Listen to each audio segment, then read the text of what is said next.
Good evening and welcome to yet another episode of 5 Games 5 Minutes from acornelectron.co.uk. The Living Body from Martech is an obscure edutainment package. It contains 6 little playable demos, all related to the body. Now you'll notice I didn't call them games. There's a straightforward guess the body part quiz, a tricky pause the moving parts of the blood system test, a mechanical heart operator, a breathing simulator, a digestive adventure game, and a circulatory experience where you need to react to the demands of the heart, body, kidney and lungs.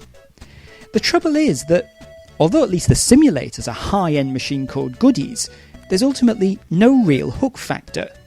That's because, unless you introduce dramatic license, the human body doesn't really mess about. And, to be honest, that's probably the one thing you're going to take away from this title. Of all the demos, the breathing system is probably the most difficult and challenging. But I don't rate the package very highly, and it sold in extremely limited numbers back in the day. Stock Car is a very early Acorn Electron game, a simple idea in the form of overhead racing. You have a car with a manual gear shift, so the idea is that you need to change up and down as appropriate. The trouble is that the game is too fast for you really to have enough time to operate these gears. Controlling the car is more difficult than it appears. You need concentration just to keep it on the centre of the road. If your concentration lapses, then you end up stuck on the edges of the track.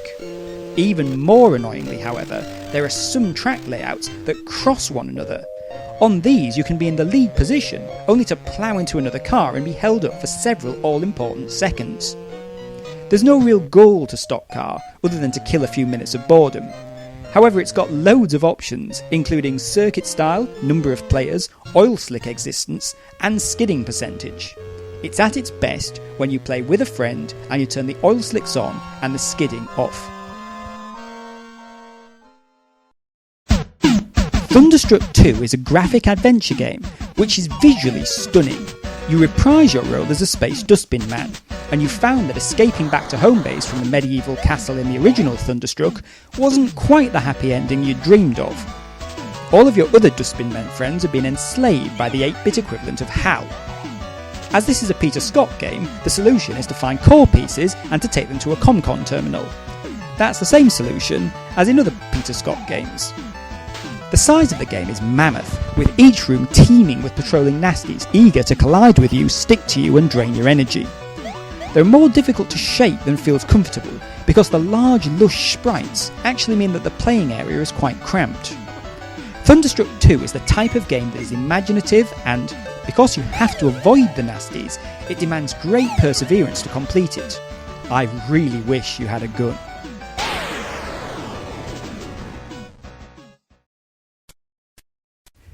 The Big KO is a boxing game by Stephen Ruddy, and the KO stands for knockout.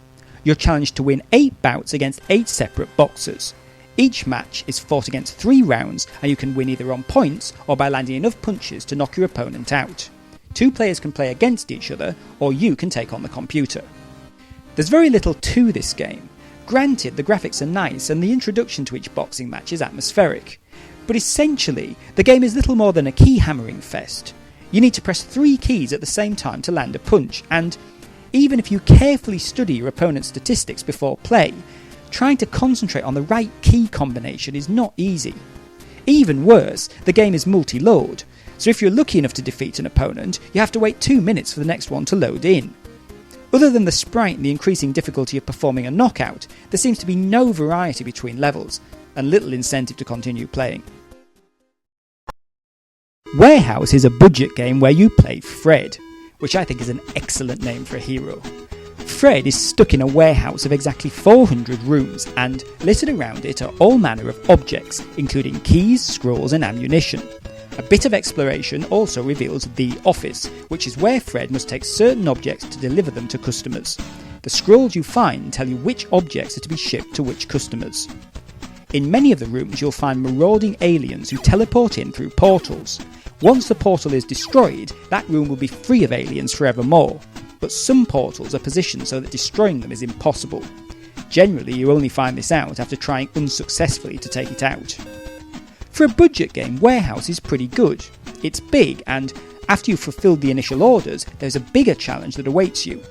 The only real drawback is the sometimes clumsy controller Fred himself, who often just doesn't seem to move quite quickly enough.